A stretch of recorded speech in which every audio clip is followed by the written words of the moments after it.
Okay, Tom, it's 9:30. Let's go ahead and kick it off. All right, welcome everybody to Appreciology in Action. We're pretty excited about this. We've been working on the concept of appreciology for some time, and actually, a book has just come out with myself, Phil, and Dr. Greg, and we're pretty pumped about it. It's called Appreciology. We're going to be talking about it throughout this. But let's kind of get into this a little bit about appreciation and appreciology. What's it all about? If we want to go to our first slide. Let's see. There we go. Oh, this idea, we become what we think. Which is fascinating, right? Are we aware of our thoughts? Are we aware of the thoughts we think? If we're thinking positive gratitude, kindness, appreciation, that comes into our life. If we're thinking negativity, scarcity, fear, and doubt, that comes into our life. Are we aware of what we're focusing on? And to a large degree, we become what we think. We really do. And our thoughts, it's an intentional effort to make sure that we're thinking the proper things because thoughts become actions, actions become behaviors, and behaviors become habits. And we are a collection of our habits, whether we know it or not, whether for good or ill, each of us is a perfect collection of our habits. What do we do? What books do we read? What people do we hang out with? What media do we consume? What food do we eat? What sleep do we get or don't get? That's us. It's okay. That's a good thing. That's a wonderful thing. But are we aware of our habits? So break that back down. Habits, behaviors, actions, thoughts. If the thought is the first domino to fall, it's a good idea that we have an idea of the thoughts and what that does to us. Now, one of the things Phil and I want to get across, this is like a 4-day thing we're going to try to do in 28 minutes. So we're just going to try to give you guys just the quickest piece. But the idea here is that appreciation a lot of times begins with ourselves. It begins rather than starting to fix other people and do other things at our core self. Are we appreciative? Do we have appreciation in our hearts? And that'll then overflow to other things. So we want to just begin with the idea of it begins with us. So let's think a little bit about appreciation in the workplace, and kind of where you are with appreciation in the workplace. When you think of appreciation at work, what's one word or phrase that comes to mind? Go ahead and put that in the chat or unmute and yell it out. But what's one word or phrase that comes to mind when you think about appreciation in the workplace? Let's be aware of our thoughts. Connection. Thank you, Susan. Empathy. Empathy. Nice. Respect.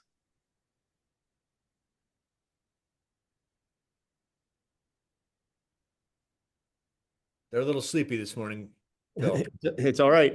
Collaboration. Okay. Um, yeah, and what you're talking about are some of the elements of appreciation. When we wrote the book Appreciology, and again, we'll talk to you more about that at the end and a little bit throughout. We really categorize these in the four roots of four primary roots. And look, you're calling out some of those things right now. Tom, you want to talk about the overall roots? Well, just the idea of the root system. The idea is that's it's a metaphor we often use of a bamboo tree, and the idea that the bamboo tree, the roots, it takes forever for the roots to grow, forever, forever, forever. But man, when that sprout goes, it grows like crazy. But you have to have the roots first. So the idea here is that if you can get these elements going in your life, gratitude, connection, clarity, and intentionality. If those four items can be with real efforts and purpose cultivated, man, a great culture will derive from that, but there needs to be focus on these. And here's the thing, sometimes we think about gratitude or appreciation as something soft. And I think Tom uses the phrase hippy dippy or lovey dovey or something like that. Sometimes when we think about appreciation, what we want you to understand is that it is a leadership strategy. Appreciation and gratitude in an organization is absolutely essential in order for that culture to be able to thrive. It is both an art and a science, and it is about being very intentional about making gratitude visible and personal, and consistent. And it takes place in small increments over time. And the idea that Phil's hitting upon this, culture is difficult. Culture is complicated. It's not a simple thing. It takes a lot of work and it takes a lot of intentionality. If I had you all in a room, I'd ask this: how many of you feel appreciation is important? And every single one of you would raise your hand. Awesome. The next question is, how many of you take a compliment well? How many of you, if somebody gives you a compliment, you're comfortable receiving it? If there's 100 people in the room, one person will raise their hand. It's a weird thing. Intellectually, we can say to folks, appreciation is important. Everybody says, yes, Phil and Tom, it is. And if we say, go forth and do it, they don't. There's a weird thing. There's a weird disconnect that we believe because we're uncomfortable at getting compliments and appreciation, that maybe we'll make other people uncomfortable and we don't do it. People are horrible appreciators. And again, having done this a long time, cultures that have a sense of appreciation thrive. Those that don't. So we found this huge disconnect, and that's what this book and this methodology is about. They're very practical ways that you can build systems where we appreciate one another to have a great culture. If you don't have the systems, it's not going to happen organically. So we're going to talk a little bit about some of those systems and things that you can do. But first, Tom was talking already about it always starts with ourself. And there are some ways that we can actually train our brains in order to begin to see ways to appreciate others, but also things that we're grateful for or that we appreciate ourselves. Tom, will you talk about this 30-day challenge, and then we'll talk about why that's important. It's just what it says there, that can you be grateful for three things every day for 30 days. This is a challenge just to get to something going. There's something called a pattern interrupt. A pattern interrupt in anything, if you're trying to break a habit or if you're trying to start a new habit, you need to do something different which jars your systems. We are human beings. We are filled with systems. We do the same darn thing every day. If we want to begin to cultivate gratitude, we need to intentionally do something. We would hope you guys eventually do an appreciation journal. That's a whole nother discussion, but this is a way to get the ball rolling. So for 30 days, can you begin to do this? And Phil, you want to talk about why it's important to retrain the brain? Yeah, I mean, when we think about gratitude, first of all, we as human beings have a negativity bias. We are wired, and it was a survival skill for hundreds of thousands of years. We're wired to see the negative. We're wired to see danger. We are predetermined to see the negative. At the same time, there's something called neuroplasticity. We have the ability to build new neural pathways and in our brains and through repeated behavior. Remember, Tom was sharing at the beginning, we become what we think. If we consistently think about things that we're grateful for, consistently think about things that we want to appreciate, we actually begin to see the world differently. Our brain begins to look for those patterns in the world. And gratitude activates the brain's reward centers, reinforcing those positive behaviors. And so not only do we build new neural pathways of seeing the world differently, but gratitude activates the brain's reward centers. There are hormones that are released when we are practicing gratitude. And so this is the reason why we would give this appreciation challenge. If you write down 3 things that you're grateful for 30 days, your brain is building new neural pathways that ultimately help you see the world in a much more positive light. And it's not only about feeling positive, because yes, it begins with us, but then that helps us transfer it to others, which is the whole point. We want you to look at this question that's on the screen right now. Who's someone that you could thank today for making your work easier and better? And I would encourage you right now in this second, if there's someone that popped in your mind, to pick up your phone and to text them a word of gratitude or appreciation right now, just to go ahead and pick it up and thank them. Julie and Sydney, do you just turn to each other and thank each other? I can see your cameras. Nice, nice. I appreciate that.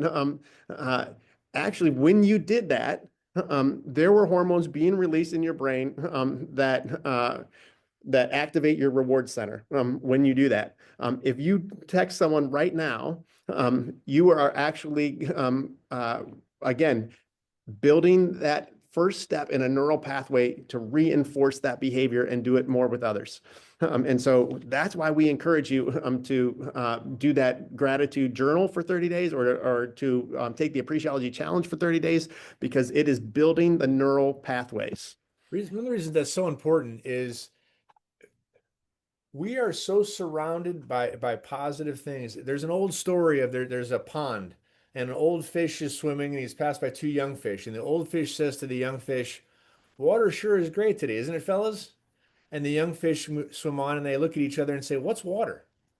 The young fish are so surrounded by water, they don't know that water exists. There's so many cool things happening. We don't even see them. I want to be careful because there's also something called toxic positivity.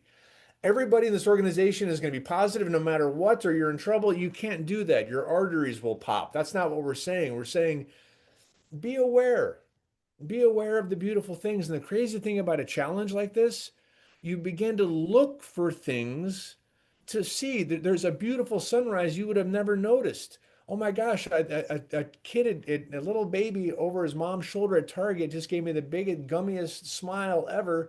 I'm going to put that in my journal.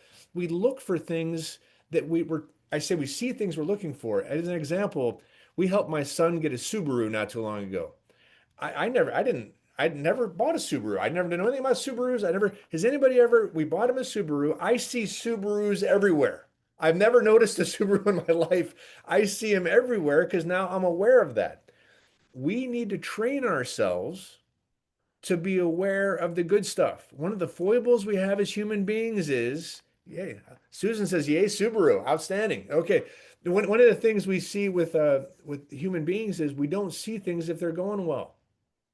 We see things when they're going wrong. We need to train our brain to see the positive things. That's why we're doing a challenge like that.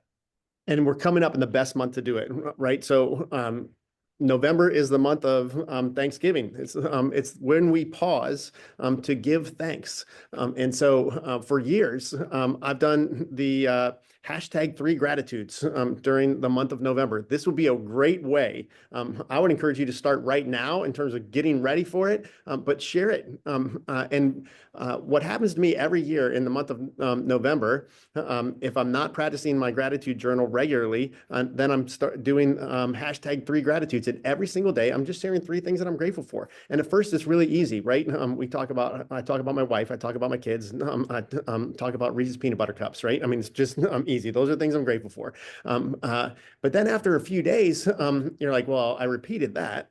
I just did that the other day. I can't be sharing that same one. So then I begin to start, I'm thinking, and I'm find myself scanning the world for things that I'm grateful for. I'm grateful for that incredible sunrise this morning that showed a morning rainbow. Literally, that happened today. Amazing. You begin to scan the world for the things that you're grateful for.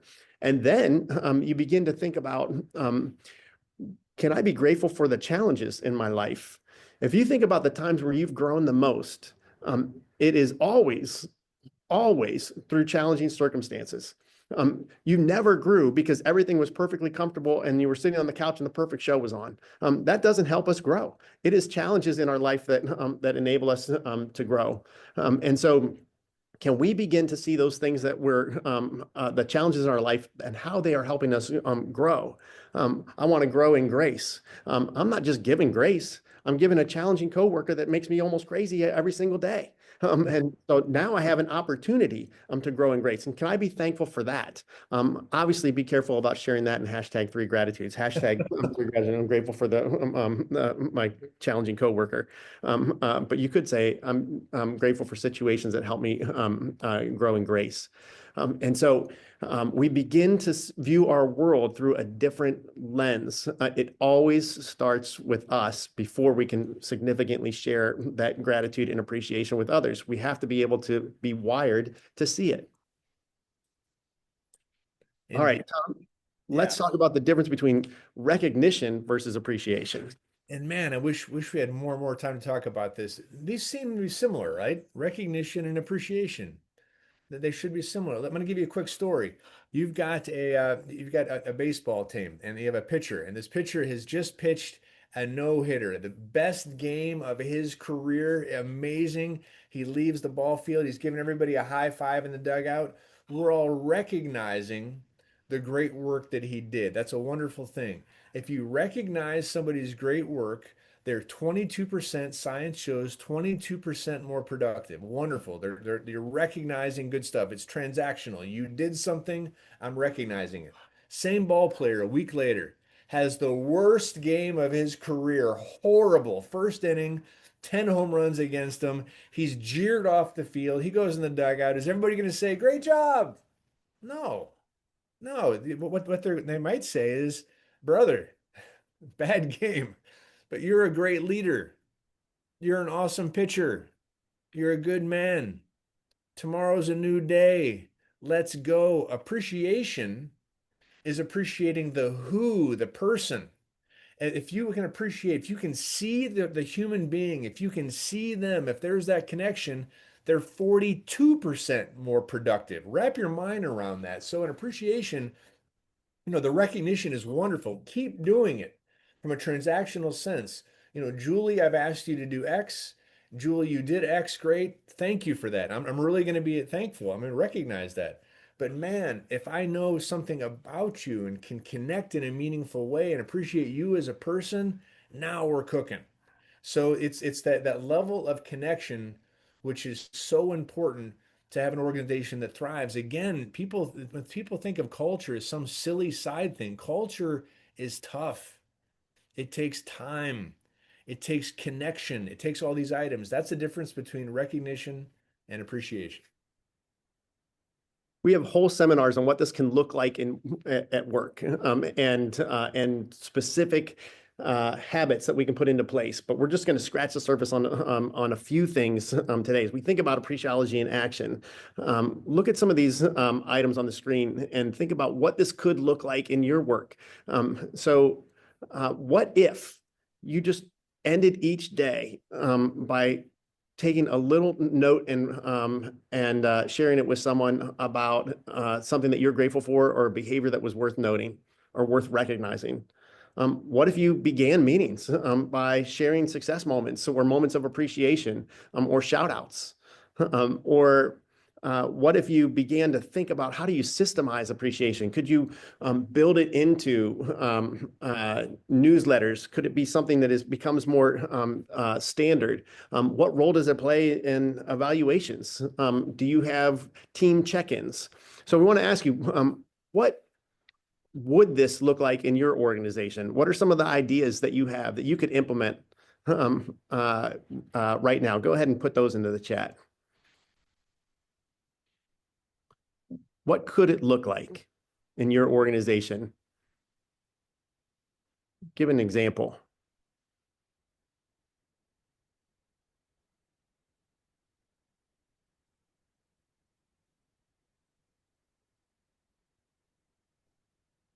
Tom, what are some of the things that we do at the Impact Group?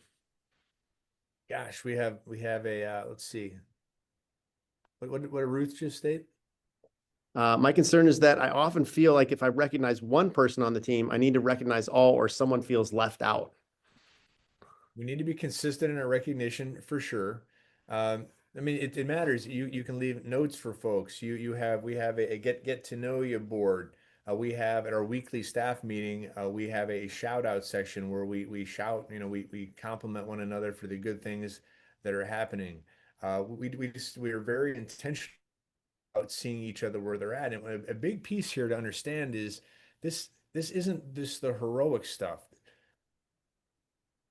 We are surrounded by people that are so amazing and so will show up no matter what, and so absolutely you can count on them that they're invisible to you. I want you to wrap your mind around that, because you've got an executive assistant or something where just the meeting is always set up perfectly. The bus drivers always, the kids just show up to school on time like they're supposed to. Your food service people, the food just gets made. These things just happen automatically, right? Heck no, they don't. There are people that are intentionally doing that. So you as a leader, are we going out of our way to see those things? This is in your personal life too. gosh, is there always a parent that's there to help out? Is there always an adult child that is there? Is there always a neighbor that just shows up and we don't even recognize it? My gosh, we need to become awake of those some of those things. It Yeah, and seems there's like some there's great. something coming through, Phil. What do you got? Yeah. So, first of all, I want to come back to Ruth's concern, and then we'll look at some of these other comments here that are coming in. So, um, Ruth, I understand that concern, and sometimes it does happen. Sometimes we're a little bit blind that there are individuals that we work with that we tend to recognize more because we might interact with them more, or we're working on particular projects with them. And as leaders, we do have to be aware. That is where the intentionality comes in. Can we be intentional about making sure that we are looking for some of those other things that others are doing and how they're contributing, making sure that they aren't invisible. And at the same time, if someone says, and you get that feedback, just acknowledge it and say, you know what? Sometimes I do miss things, and I'll try harder to watch for some of the things that you're doing. I do appreciate you, and sometimes I fail to recognize it, and so I'm going to look more closely. Christy shared handwritten thank you cards. Ruth shared our place of employment. We have what we call ABCD awards to recognize those that go above and beyond all staff and see it. Susan shared, yes, we do shout outs. Julie and Sydney text one person each day on something positive that they have achieved that day or something that they have done that was outstanding. That's fantastic. Yeah. And again, that reinforces that. You then go through your day looking for things that are positive. You are scanning the world to do that, knowing that at the end of the day, you're going to recognize someone. Um, And Aaron shared popcorn recognition at the beginning of meetings. Team recognizes each other. that's good. Yeah. Key to all these too is this seems obvious, but sincerity.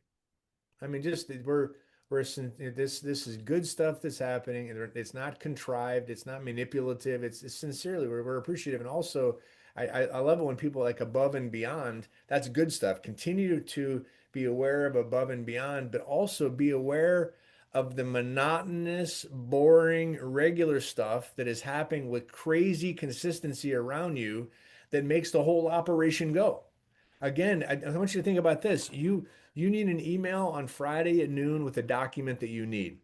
You get that document Friday at 11:30. It's exactly what you need. Nothing more, nothing less. Most of us just move on. I got what I needed. I'm moving on. Man, take 10 seconds to write, Maggie, you're awesome.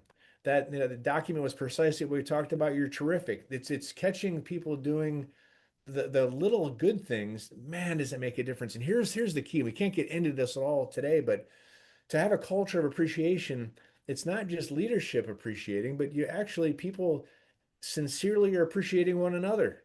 They're going out of their way to see colleagues that are helping them and they're helping colleagues. And it's just, but it takes some time to get there.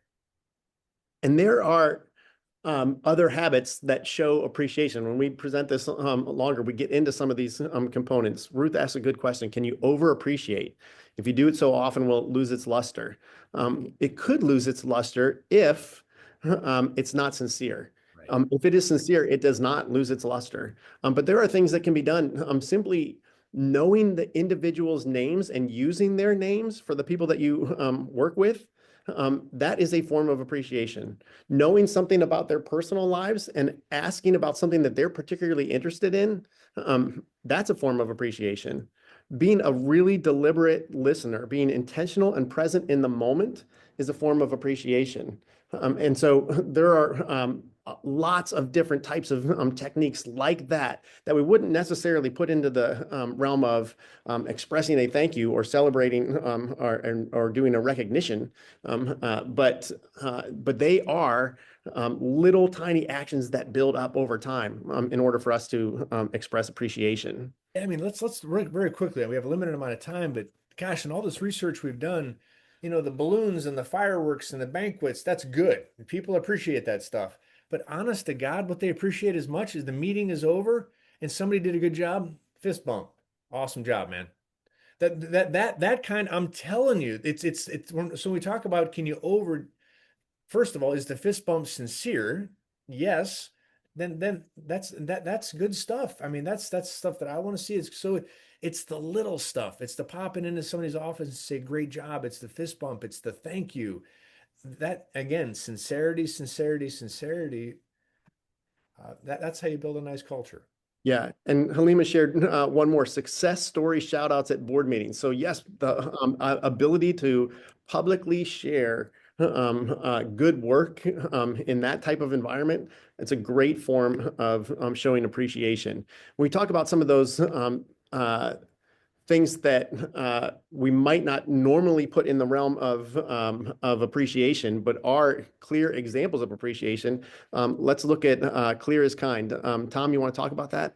Yeah, again, this is a whole 3 hour thing in itself, but we're big Brene Brown fans. Just to be clear is to be kind, and unclear is unkind. Crystal clear expectations. If you want to have an appreciative staff, if you want to have an appreciative environment for everybody, what does that look like? And it can't be vague things like everyone act professional. What in Hades does that mean? Take 10 people and put them in separate rooms and say, define professional. Holy smokes. So, you define specifically, we greet one another here. We use kind words. We practice with grace. We assume positive intent. We don't speak negatively of one another. We don't, and if you're not clear about how you want people to behave, and you're not allowed to be frustrated with people's behavior if you haven't made the behavior you desire crystal clear. So you need to ask yourself sometimes, why do people act the way they do? Well, because they act the way they do. So what are your specific expectations? What we would really encourage you to think about is how can you be so intentional that appreciation becomes a standard? It becomes the way that you do business. That at least individuals know that's the way you do business, and perhaps you and your team could begin to do that business or do business in that way with one another. When it becomes an absolute standard. Intentionality, remember we shared that was one of the roots, is absolutely essential in order to practice appreciology. Um, we're going to ask you this question before we wrap up. What's one thing that you could do today? What's one thing you could do differently after today's session? But think about more specifically, what's one thing you could do today in order to express appreciation? I'm afraid that by prompting you to do the hashtag 3 gratitudes in November, you're going to wait till November 1st and say, I'll start doing it then. You won't. Start today. Start today. What's something that you could do? Be more intentional. Get more specific, Susan. Think of one thing you're going to do today to make sure that you can check that off. You're exactly right. Intentionality with what specific action? Think about one of those. What else? What are some things you can do? Find different methods of showing appreciation, not just in emails, in person. Yeah, huge. Yep. And when And we you do know, emails, don't leave any room for interpretation. Make it so clear.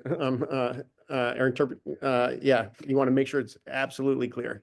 a lot of this stuff is small. Have you guys ever given a nice, sincere smile to the attendant at the gas station? You have somebody that they've been working probably a double shift, they're exhausted, and you just say thank you. And you smile and you extend some kindness, and they don't know what the heck just happened.